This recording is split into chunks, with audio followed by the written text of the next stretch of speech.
So my name again is Amanda Issa. I'm with Career Ladders Project. And anybody here familiar with Career Ladders Project? Yeah, see, wonderful, wonderful. So one of the things that we do is work with dual enrollment. We work with a lot of sites, help them think out their plans, how to build their structures. One thing that I've come to realize in working across the state in dual enrollment is that it's different everywhere we go. There's different priorities for different groups. There's different structures depending on the schools. And it's a really neat thing because then you really are creating something specific to your site, to your students, and what you want to do. So today we are going to talk a little bit about adolescent brains, another passion of mine. Any neuroscientists out there? No? Okay. Yes, awesome. Okay, so you're going to see some images of brains. I love talking about it. We're going to explore, and I say explore, pedagogy and classroom management because there's only so much you can do in 60 minutes. Right? I can't give you, unfortunately, there is not just one key to having perfect classroom management and pedagogy. It takes years and years and years.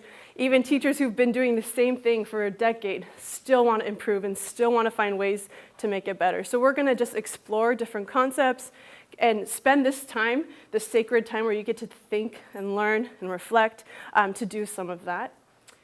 And then another goal is that we're going to talk about the partnerships, the agreements, the MOUs, all those sort of communication pieces, and we're going to share some resources, some of which you have and some you'll be getting throughout the day. Okay, perfect. So this is an excellent chance for you all to I feel like I was walking around and it seemed like a lot of people already know each other, which is fantastic, but that's also something as an instructor we might assume.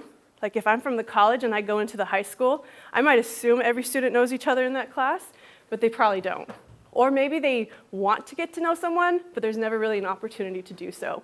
So you're going to get to know people today. I'm trying to simulate some small activities you can do in your classrooms. You're going to share your name. So you're going to pair up. You can do triplets, whatever you feel comfortable with. Your name, your role, kind of like, are you coming from the high school side? Are you coming from the college side? And then what is something that you do differently than your parents did? Like, what is that one thing your parents used to always make you do, or they always did? You're like, when I grow up, like, I am not doing that. I want you to think of one of those things. I know some people are smiling, going, oh, my mom.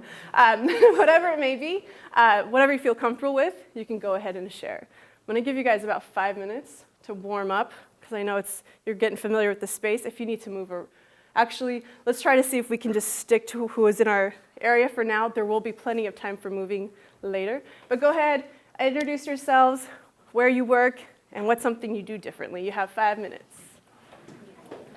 Any feedback? How do you guys like that activity? Thinking about your parents? Oh, I didn't even get there. Oh, so you guys seemed really excited. I thought you were talking about this. You were talking about your role. I love it. That's great.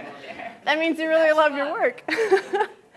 I was talking with someone who was saying that it's crazy how they're so much like their parents, even though, or like that's something I always think too. I'm like, oh my gosh, I am just like my dad, even though I said I would never be. But the reason why I ask this question, or I try to go there sometimes, it might be like, how is this related to what I do, or like professionally in teaching? There are a lot of things that we learn to do, and we become very just consistent in doing that. And it sometimes takes us to think about how can I change the things I've been taught to always do? Or how can I change the models I've always been around? Like if I were to teach the way my college professors taught, I would just stand up here the whole time, I wouldn't move, my PowerPoint would have 1,000 words on it, and none of it would make sense. And at the end of class, you would never find me, right? But that's not how I wanted to be in the classroom. So I was very conscious in like what did not work for me and how can I fix that for my students. So that's why this question kind of gets us going there, or at least hopefully. And if you didn't get a chance to explore that, you will have a break later. And if you want to revisit, please do. All right, so in building some shared goals, one thing that's really critical when I think of why the student is taking this elective class, or why are they deciding to do dual enrollment, they have a purpose in doing it. There's a reason that may not be the same for everyone. So you all came here from your busy schedules to participate in today's event. So I want to think about what was it that drove you here? not your car, but like what is it that made you want to attend? You have colorful Post-its in front of you, and you can use these questions to kind of warm up your brain a bit as to what's your why in being in this space. What do you hope to take from today? What is something that you're like, I really wanted to learn how to do X, Y, or Z? Write that down, and if you're comfortable sharing, I'd love for you to walk up here and post it. So you are going to do a little bit of walking. Because I figure, even though you haven't been sitting too long, your body's going to get tired really quickly sitting for too long, just like our students. They're very angsty people, so you need to allow them to move around. So anyhow, I'm going to give you about 2 minutes, which is not much think time, but I do want to make sure we have time for the rest of today. So write down your goals. Maybe you can volunteer someone to put your goals up for you. I encourage you to look at the goals of your colleagues and see if there's something that maybe you can support with. You're like, oh, they're looking for something really specific, and I went through that last year, and I have to tell someone that story. Feel free to connect with people. You may not, obviously don't know who that person is, but if you want to just let folks know, like, hey, I can support with this or that, please do so. I think it's really important you build community within the classroom. Like with the students, I'm always encouraging them to create groups to study, and I make them do that in the classroom. They create the group while they're here. They exchange the numbers. I'm not relying on them to do it outside of the classroom, because if you're like, our students are probably running to catch the bus, running to go to their job. There's a lot of movement that happens right after class. So building in that time to build that community, to create those groups, exchange contact info is really helpful. Okay, so goals. Wonderful. Thank you for indulging in that. So now we're going to talk about pedagogy and classroom management. It says like 101. This is super basic. So we're kind of doing an overview of just things to consider. There's no time really, and it takes, like I said, years to become an expert in doing this. And even when you think you've got it down, there's a new set of students who totally show you otherwise. And so I think that's the wonderful piece about teaching, is that one thing I've always felt was that no year was the exact same as the year before or the year after. You're constantly changing. I've like saved all this curriculum, and I look at it now going, oh, I would never use that again. Like, but at the time I thought, this is gold, oh my goodness. So we're going to talk a little bit, and before we do, let's talk about the brains that we are talking to. So we're going to do a little bit about name that brain. Anyhow, so we have two brains here. And I want you to think about which of these brains is the adult brain and which of these brains is the adolescent brain. Adolescent being somewhere between 12 and 18.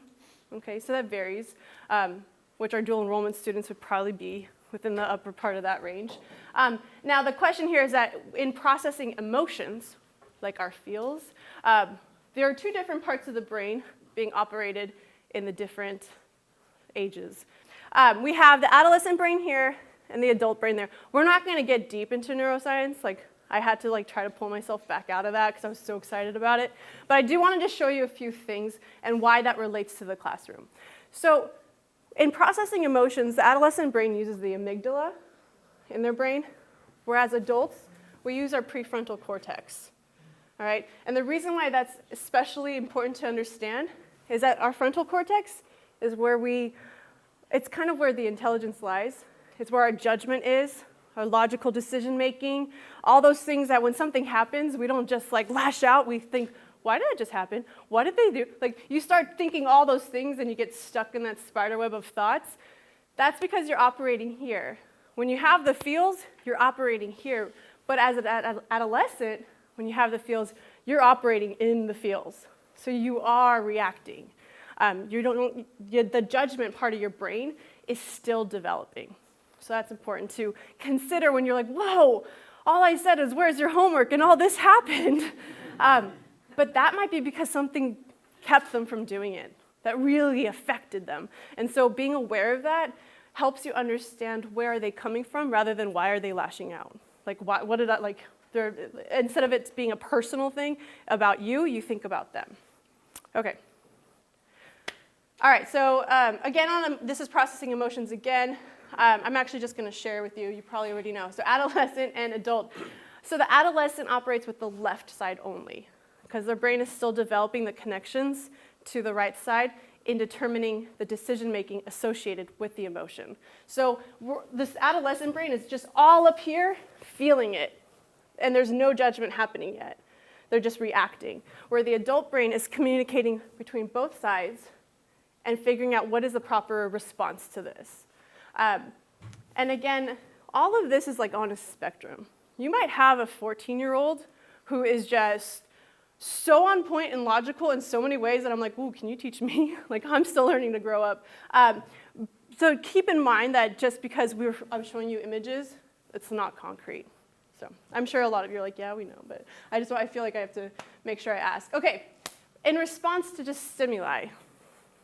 So I show this because, yes, we're talking adolescent, adult. Not every adolescent is the same. Our students are coming very differently. They may all present the same, right, goofy or whatever it may be in class, but their brains are operating differently depending on what they bring in with them.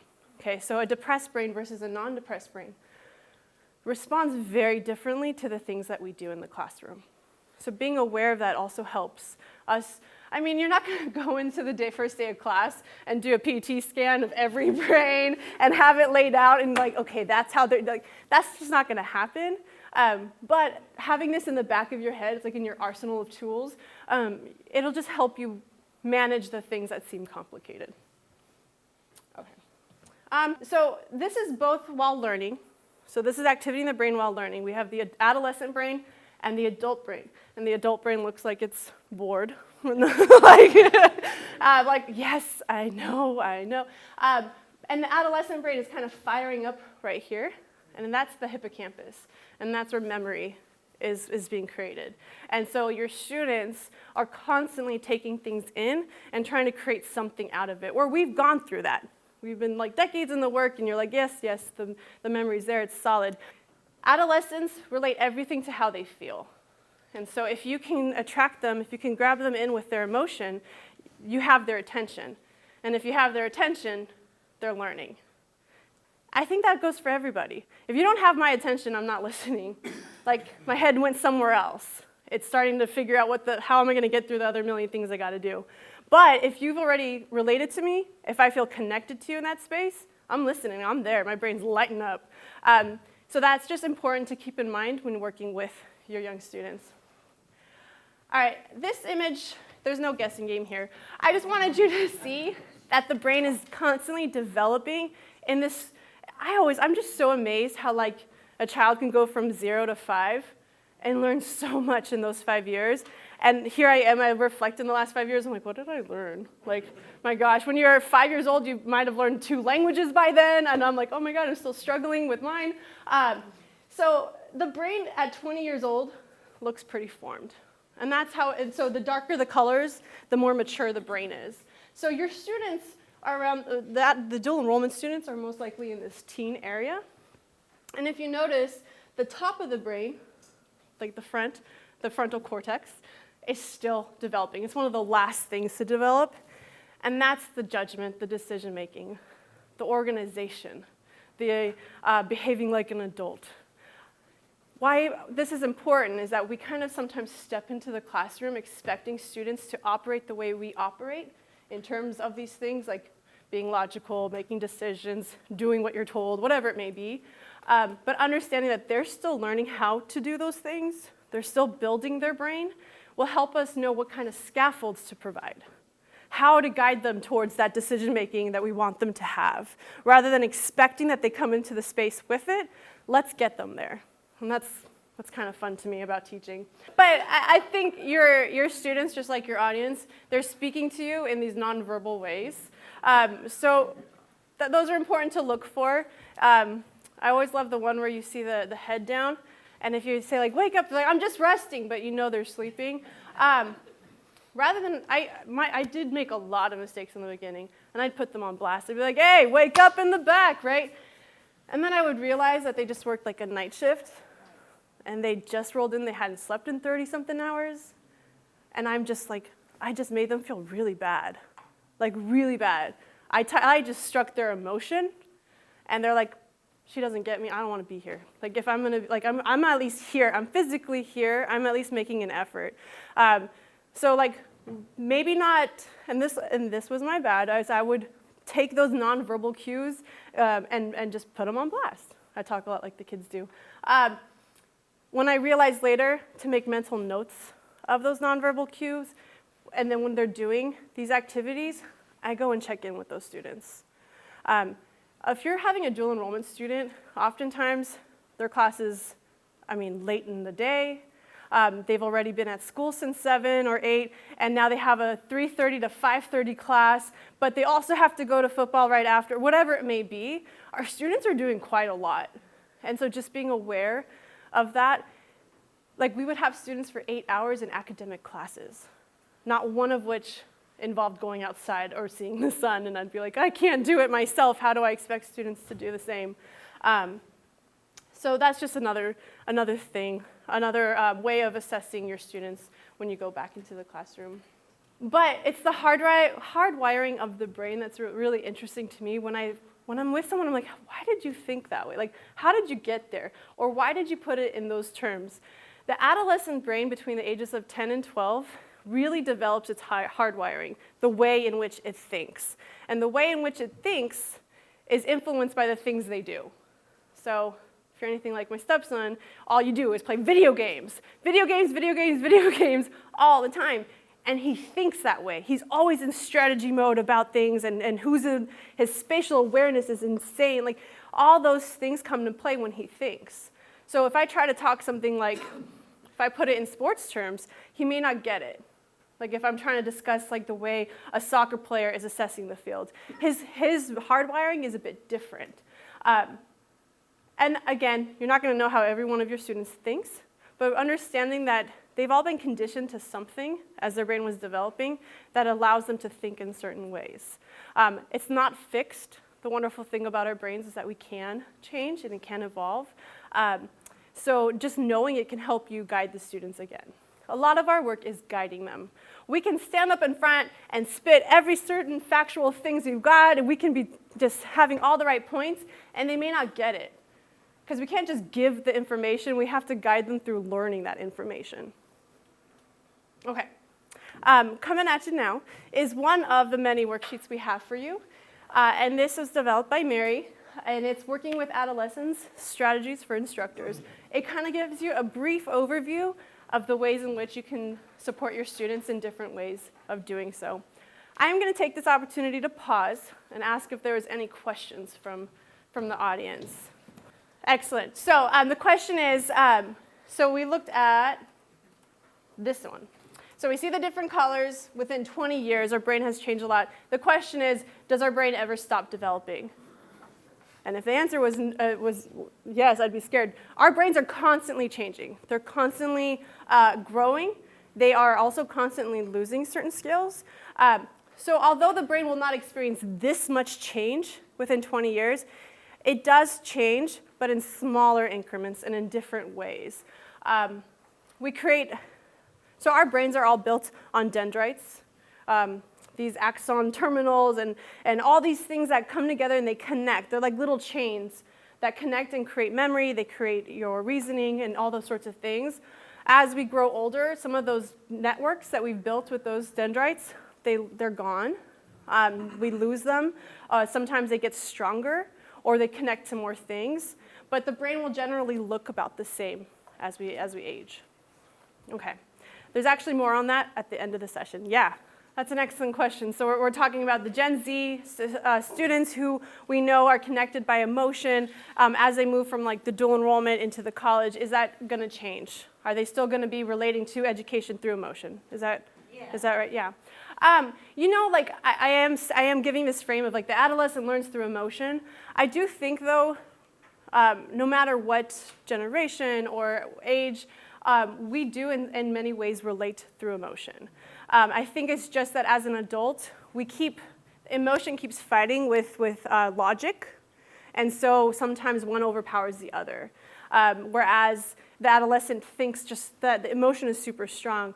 And whether or not Gen Z is more emotional, the brain is gonna, that development of logical reasoning is going to get stronger. It may, though, and I don't know for sure, I'm just speculating here, that that decision-making process is going to be more intertwined with emotion, if that's how if that's what we're saying this generation is good at. I know it's a little premature to know, right? Because they're just getting to That's okay. I think that's fabulous. I think we should research that together.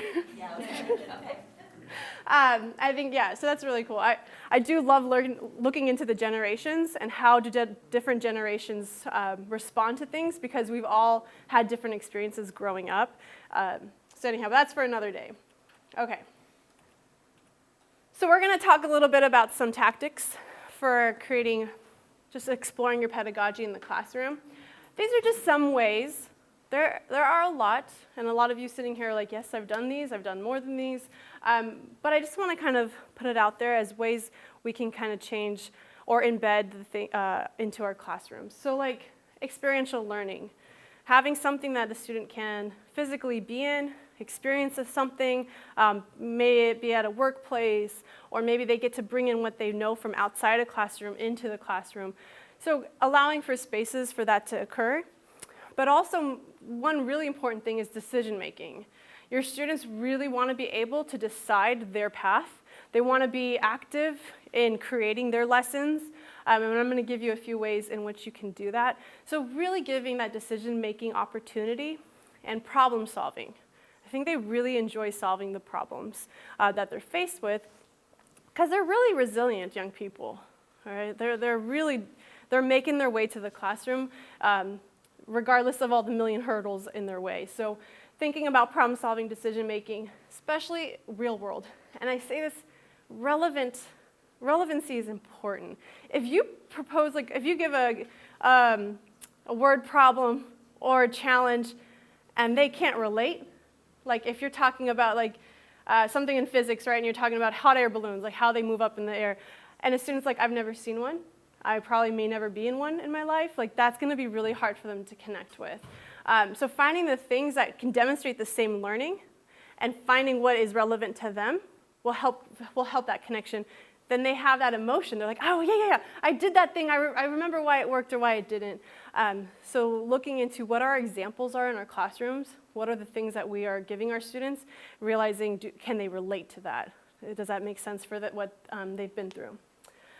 Failing forward. So this is a way of, I think it is important that students experience success. You want them to know that they are capable, they have the ability to do things, but you also want to teach them how to fail at something and bounce back up.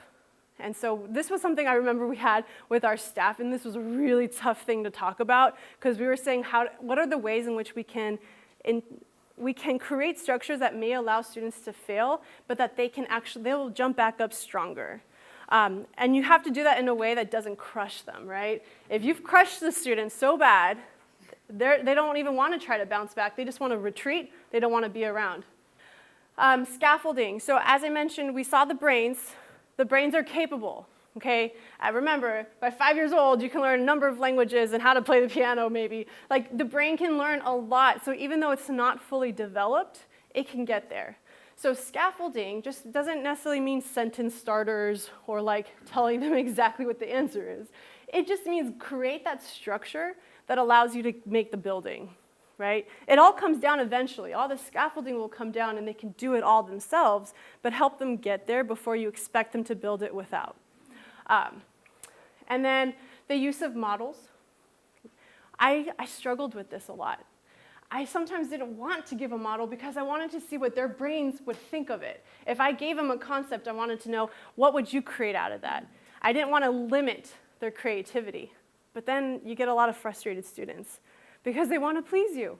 They want to give you what you're asking for. They want to get a good grade, it might be, right? So having a model can really help them understand what it is you're trying to tell them to do, or what it is you want them to demonstrate in terms of what they know. And when you're really thoughtful about that, you'll see that the students they'll bring that creativity. I used to love having them make like models of the body. Like once they did this lung and heart thing, it was incredible with like colored water and stuff. It was really, really fun. And I was skeptical about giving them a model, but the simple model I gave them allowed for a variety of outcomes. And if we all know, my heart and lungs will probably look similar to many of yours, right? How creative can you really get? But the students, they went there. And it was really exciting. So use of models is important because for any of you, or maybe this is for me as mostly, I feel like someone can explain something, but I may not get it right away. Like, can you show me what you're saying? Like, if I didn't have any PowerPoint, if I was just talking, it might be hard to follow, and you might get lost. So having a model is supportive of your students. And then physical, other activities. You're going to be moving around soon, like having ways for them to release that energy. I always think about, I was at a school that didn't have physical education, so everything was academic all day long. I felt really bad for those like 14-year-olds who are like, I just need to kick something, or like, and they'll just start pacing in the classroom. So I would do things outside. We would do pair shares and walk around the track, or something of that sort. So trying to also know of what your space is, your environment, to allow for some physical activities from your students. Okay. Any questions on that one? I know it's super brief. And you'll learn more today during the session too. The one piece of feedback I think I want to add to this that was really supportive when I was doing the dual enrollment classes is a lot of times I was thinking in my high school brain, and I love my high school brain, but I was doing an activity and someone asked me, why did you have the students do that? Like, what was your purpose in having them do that? And to me, I was like, well, it's a fun activity, I really like it. And I was like, and I get to know them this way. But they're like, no, but really, what was the purpose in it? How does it fit into building culture in your classroom? How does it fit to learning the content? And I could not think of it. I really struggled, and I was like, how much of the things I make them do is necessary and supportive of the environment and of learning? And how much of it is it to fill time, to indulge what I like? So no, I'm not telling what to do in those situations, but what happened for me was I just became more aware of every time I had a student read a 50-page chapter in a textbook, what was the purpose in that? Or what did I provide them to do as they read it? One teacher I love, he just said, handouts are like our kind of a curse sometimes, because we want a handout for everything, and we just overwhelm the student class after class with papers, but just being like, what is the purpose of this one particular thing? And making sure that that is relevant to students can support them. Okay. I love sharing this. Problem-based learning, as I mentioned, is really essential for adolescent brains. And ways in which you can do that is create these real-world problems and have them solve it. I'm going to tell you real quickly about this one I do with the medical assisting students. A lot of what we did was we would talk about emergency medicine in many ways. I worked with physicians to create these case studies of the patients that they would typically see, whose diagnosis is pretty simple and straightforward, but the symptoms were not. And the reason I would create these stories that didn't really fit a certain alignment of like, oh, if you have if you have a cough, you probably have a cold, or things like that, is I wanted students to learn how not to assume they know based on one thing, but to really look at things as a whole big picture. And they would split into teams. There would be a point system. The more points that you used, that's the more that you charge the patient. That insurance bill just went sky high. So they had to be aware of how their practice was affecting the person. And then also, I mean, if they had a CT scan of the head for a broken leg, I'd be like, really? You just gave them all that radiation for no reason and that bill? But the one I would really love is that we'd have like a 45-year-old woman present with nausea. And they're, oh my gosh, all the things. She's pregnant, or she's sick, or she ate something bad. And they'd go on, and then all of a sudden she'd pass out, and they'd freak out. I always have my TA be the patient. It was always really wonderful. They like to act. Students like to play. I think a lot of teaching is playing, so allowing that space. They missed something super critical of a 45-year-old female presenting with nausea. Anyone want to guess what they might have missed doing? They had to do something. They had to get some data, and they forgot to do it. Everyone's like, I don't know, but I'm nauseous right now. What should I go do? They never took an EKG. The woman had been nauseous for 2 days. She was having a heart attack.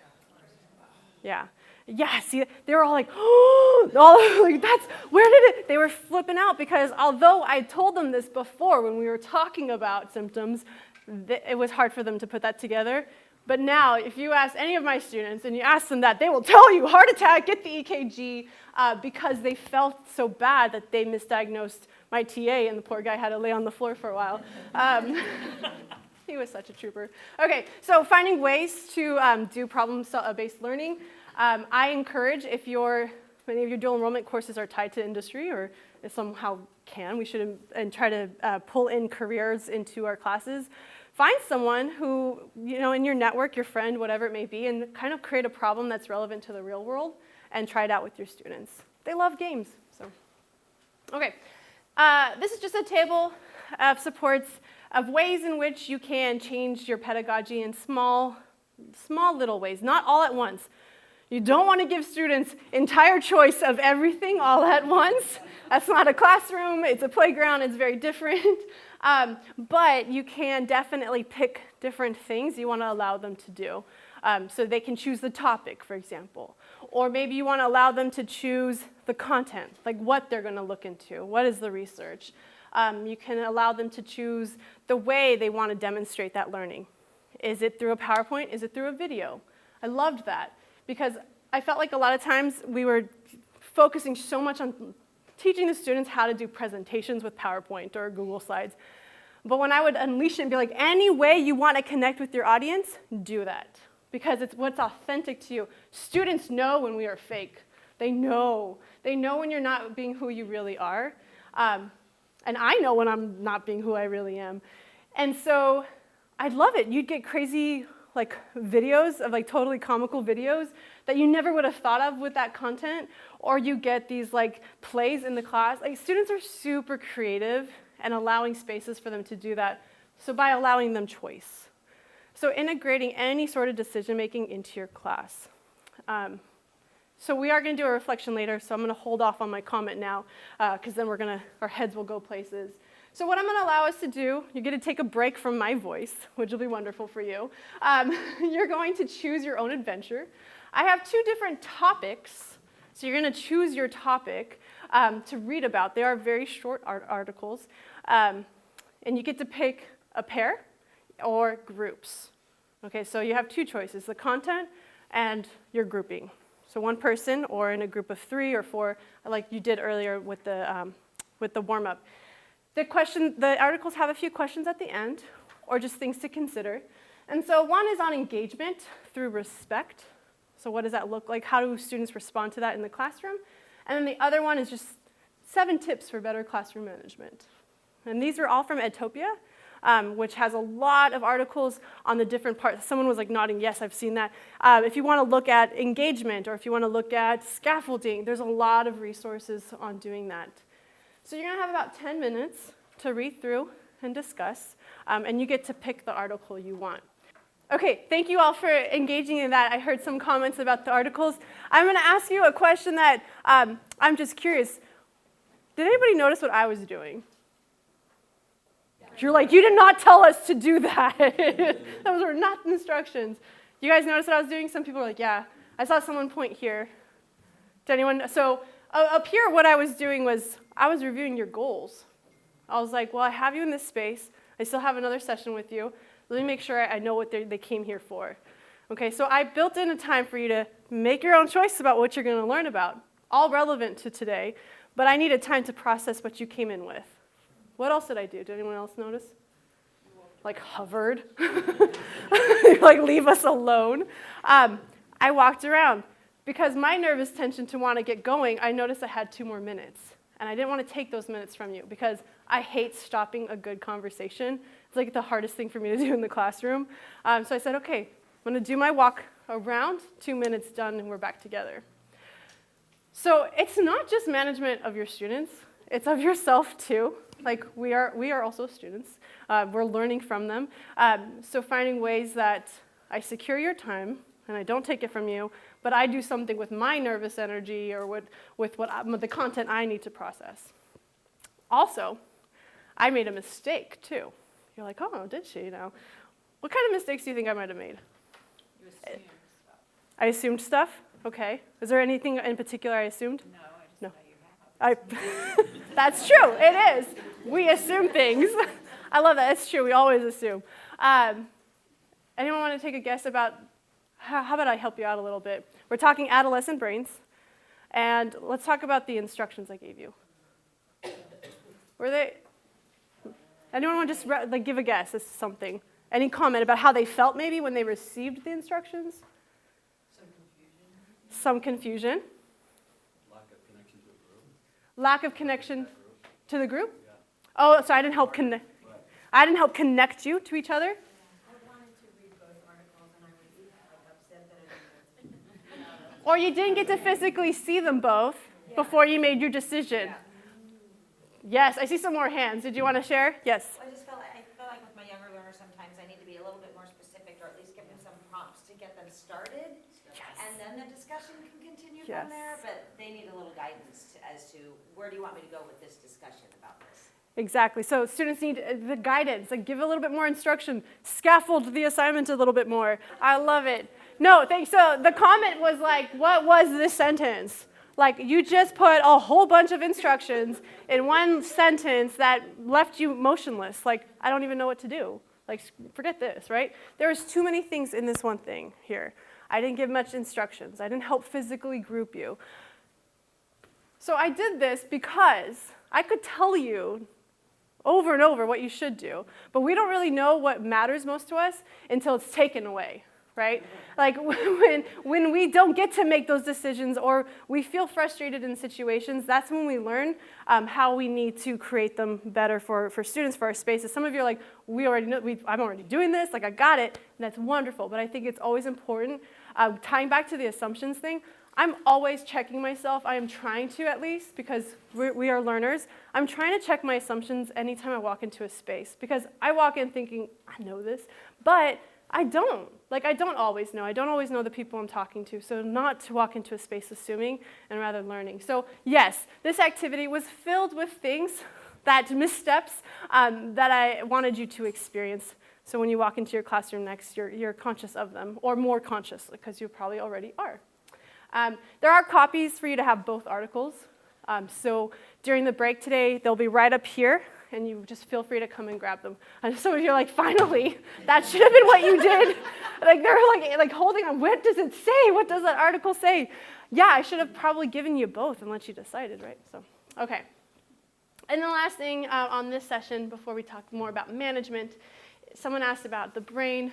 Does it ever stop learning? The wonderful things that there is a number of studies out there, and I didn't want to bother you with all of them. I did just cite PubMed, which is a source for a lot of these academic papers on the brain and many other things. But there is this strong correlation between college and the strength of your brain. And college being just education, being exposure to new concepts, new ideas, new activities. I'm going to step aside and say you can also experience that outside of college. But in the college spaces, there are oftentimes the opportunity to access that students may not have when they leave school. But there's a lot that says that the more educated you are, the more you expose yourself to new things and learn new things, the stronger your brain actually is. Like the strength of all those neurons in your brain are just so immense, and they keep doing that. They keep getting stronger. They found that the gray matter, which is the outside, it's kind of hard to see in the light, but the outside part of your brain is the gray matter. And that's where they believe like intelligence lies. That's where all your connections are in the processing of your brain. The more educated people had less gray matter loss as they got older. So they were experiencing less memory loss, less symptoms of dementia, things of that sort. I was talking with a colleague who went to a memory lab at Kaiser, and they were, I was trying to remember the percentage, but it was enormous, the amount of people who will experience some sort of dementia or memory loss as they age. And it's not super old. It's like get 60, it happens soon because our brains are tired, we get tired, there's a lot of environmental factors that can affect it, but just knowing that the more we're constantly learning, the stronger we are for our brain. We think a lot physically, like making sure we can, make that hike up the hill or whatever it's got to be. I was at a college that was all like uphill, and I was like, how do they do this each day? Like the stairs, oh my God. But so we think a lot physically, but we need to think of our mental, physical health, and so learning helps do that. So there's a deep connection between strengthening, or between college and strengthening our brains. you're going to do a 2-minute reflection. And the reason I want to make sure that I give you time for this because you've now talked with others, you've had some goals, you've learned maybe a little bit. I want you to think of something you did today or something that spoke to you, something your emotion was tied to, and just write a reflection for yourself. There should be Post-its at your table. You can flip your agenda over and write it down. The one thing I feel that educators don't have very often is a time to just reflect on what they're doing, because we're constantly going and having to be present and doing the things, but the space to reflect, and I mentioned that earlier today, this is that space for you. So I want you to write down the notes that you're going to forget on Monday of the things that you want to try to do. Make goals for yourself. I do it all the time. I may not do them all, but something of like, I learned this one thing today. How can I put this in the classroom? You can do this individually, or you can pair share. And I'm going to stop, and then I'll close it out in 2 minutes. So you have 2 minutes to do this. Any questions before I allow you to reflect? Okay, 2 minutes. What's really important is that we feel really rushed for time. In the classroom, we have to get through things, so much content, and only so much physical time with students. But making sure that there is a piece of the day where they do reflect on what they're learning, why it's important to them, or how they can take that away, is crucial because, as I mentioned, not every student is going to leave your classroom straight to their study group, into the library to do the work, or to process what they just learned. So that space in the classroom is really valuable, especially for your high school students who have this set schedule and they got to run like they're all kind of hurting from one classroom to the next. And so even if it's 2 minutes, give them that time. It is more valuable that you give them that time, those 2 minutes, to reflect on what you just taught them than to try to squeeze something else in. They won't remember it. And I also think as an adult, I try to reflect as often as possible, which is usually when I'm driving from site to site because not much time to sit and write. So anyhow, if you want to know more when you get the slides, so I attached some work here on meaningful reflection for both the adult learner and the student learner that you can explore, in your free time when you're just sitting around, nothing to do, just kidding.